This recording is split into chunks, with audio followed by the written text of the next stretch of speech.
Hey, Jon Voight. Few people in the world have had the career of this guy. Look at these great movies: Midnight Cowboy, Runaway Train. Hey, The Champ, one of my favorites. And more recently, Ray Donovan, and the list goes on and on. You may also know him as a great friend and great supporter of President Donald Trump. Not everybody in Hollywood likes that. It's one of the reasons why we really like Jon Voight.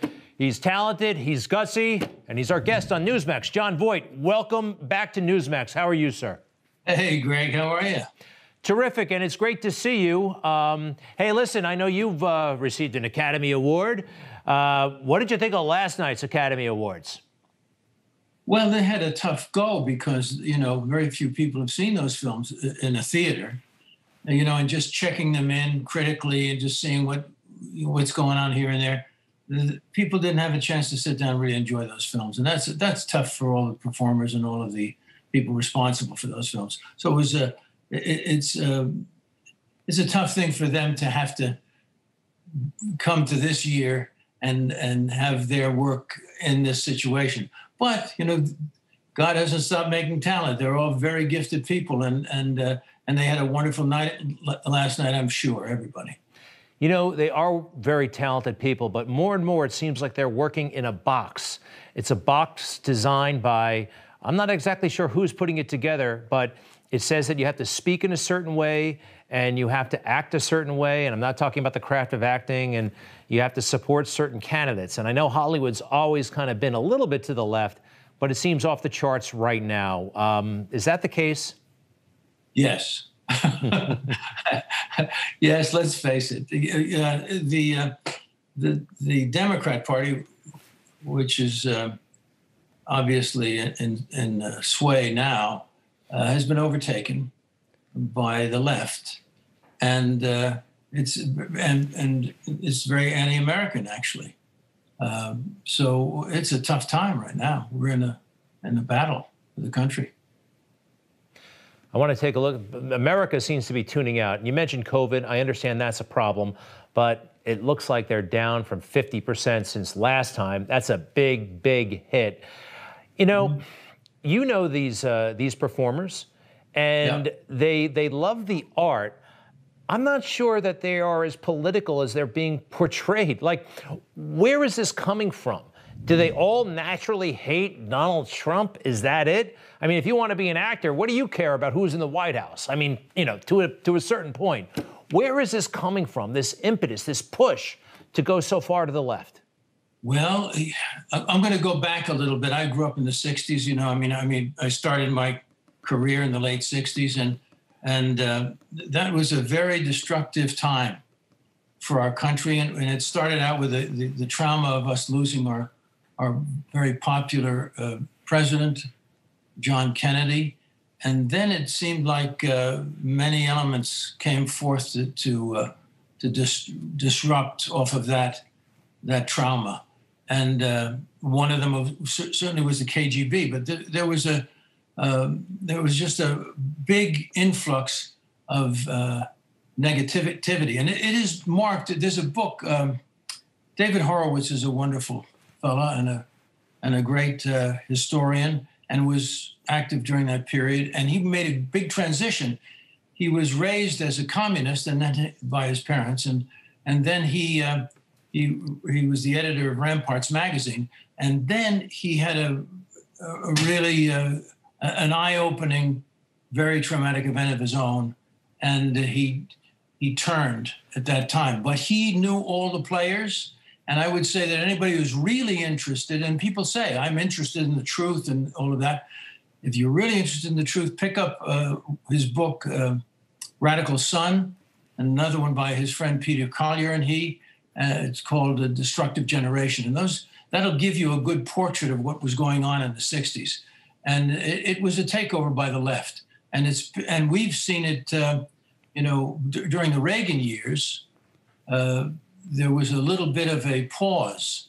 And then after the Soviet Union collapsed, everybody relaxed. And then the left made further inroads and finally took over. And that's what we're dealing with right now. Well, you mentioned Reagan, Ronald Reagan.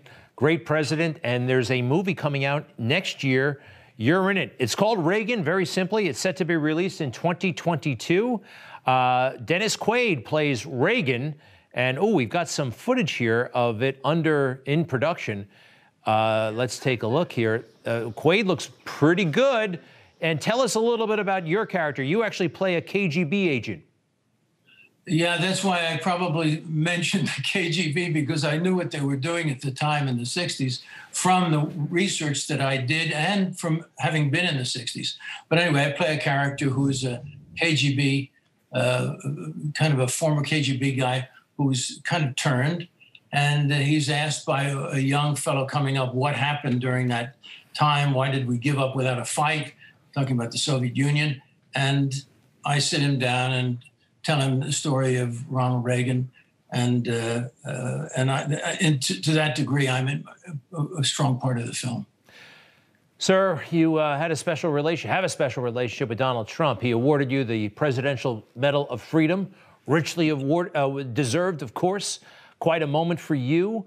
Tell us a little bit about why you thought he was so good for America. I guess you're like the rest of us, you liked his policies, but you know more about him than we do. What was it about Donald Trump that got your attention? Well, there's a whole lot of things about him, but I mean, he's an answer to so many of the problems, and that's why he's taken so much heat, because he's very effective as a leader. He's the real thing. He's a real leader. He's a problem solver. He has unlimited energy, and he has great instincts. And all the promises that he made coming to the first election in 2016 were followed through on, every one. So, and that's quite a unique thing. They say, you know, if you want to say this is unprecedented, this event, I say that's unprecedented, that somebody means what they say and follows through. So anyway, for all of those reasons, and look what he accomplished. Look at the amazing accomplishments of Donald Trump. He was a true friend of Israel, of course, and the Abraham Accords were bringing that part of the world to a peace it's never seen. And he fixed our economy, had everybody at work, and did so many things, like just even visiting the White House, the way he took care of the White House. And you know, brought Christmas back to us, and all these lovely things that he did. But also on the front of interacting with leadership across the world, he was quite amazing. The way he handled himself with all of the so-called villains of the world, and there's some dangerous people out there, of course. He was able to make, get relationships with each of these guys, and they had great respect for him. And of course, he dealt with the villainy of Iran in a very specific way. And now we're returning Iran to the position of getting a nuclear weapon. This is a horror. And there are many, many things that are happening right now that we have to, we have to put up a fight against, because, for instance, our economy, the way they're throwing money around, eventually this will break us down. Last thing, sir, your legacy is secure. You're a Hollywood great. You don't have to do anything ever again to be a historical figure in Hollywood. But I'm curious, have you taken a hit in terms of opportunities because you're a vocal Trump supporter? I mean, the cancel culture, we hear about it every day. What has been the backlash for you in Hollywood? Well, Greg, look, people hire their buddies, and I'm in a situation where I still have a few friends in Hollywood, but it's difficult for people who announce they're conservative. Yes, for sure, but that has to be now. You know, we have to make a stand. You have to state who you are. You can't be afraid. You can't cower for this thing, because it hurts a lot of people coming up. You have to make a little bit of a stand here now. Not a little bit. I say these words. I say a little bit of a stand, but you got to stand up against this stuff. It's not right, you know. And it's really what I feel is, look, I'm an older fella, and I'm not going to be around forever. And if I can do something to help the future generations yet unborn to taste the American dream and to have the freedoms that were fought for and bled for over time that I received as a young man coming up, if I can do anything toward that, I'm going to do it. So that's much more important to me than any of this other small political stuff. I mean, politics of the small politics. The big politics, sure. I'm in, you know. Well, you know, someone of your caliber, your stature, on our side, it's inspiring and kind of reinforces us. And thank you very much. Jon Voight, continued success. All the best.